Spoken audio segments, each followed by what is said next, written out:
Love जिहाद के संघ के स्वयंसेवक कई संगठन में काम करते हैं, हिंदू जागरण जो अथवा विश्व हिंदू परिषद, बजरंग दल, तो वहाँ संघ के स्वयंसेवक है।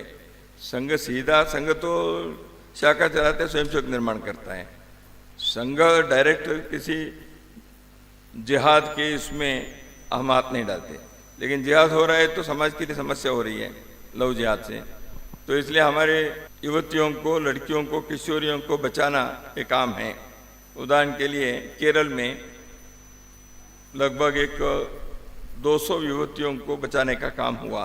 कई लोग चली भी गई थी, वापस आई। वापस आने के बाद उनके पुनर्वास कैसे होगा? उदाहरण के लिए मैं कह रहा हूँ। देखिए, वापस आने के बाद 1 साल के 2 साल के बाद वापस आई, उनका जीवन क्या होगा?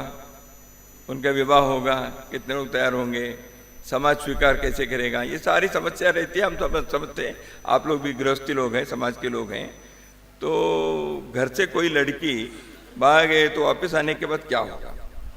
इसलिए रिहैबिलिटेशन एक बहुत बड़ा काम वहाँ की एक संस्था ने किया, संघ उसके पीछे पूरा खड़ा रहा। हम गए ठीक, और बहुत सारे युवतियों ने अन्य युवतियों को सावधान करने के लिए अपने जीवन इस कारण से उन्होंने रखा।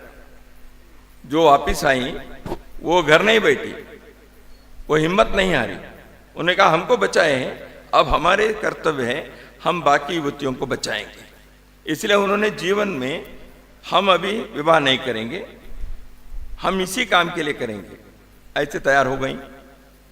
तो ऐसे कार्य के पीछे संघ के स्वयंसेवक एक संबल देने के लिए, पोषण देने के लिए, आवश्यक सहयोग देने के लिए हम खड़े हैं।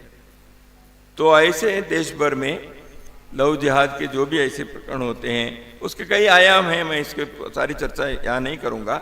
उसके कोर्ट के मामले हैं, घर परिवार के मामले हैं, जाति बिरादरी की कुछ समस्या रहती है। कोई लड़कियाँ है तो परिवार तैयार है, बिरादरी तैयार नहीं रहती, बहुत सारे ऐसे हैं।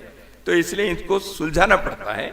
इन सारे आयामों में स्वयंसेवक जगह जगह पर आवश्यकता अनुसार करें, लेकिन उससे भी महत्वपूर्ण यह है, वापस आना तो बाद की बात है, जाना ही नहीं चाहिए ना। इसलिए अपने किशोरियों को, युवतियों को, घर में बालिकाओं को योग्य प्रशिक्षण, संस्कार और रक्षा देना यह हर परिवार का भी काम है।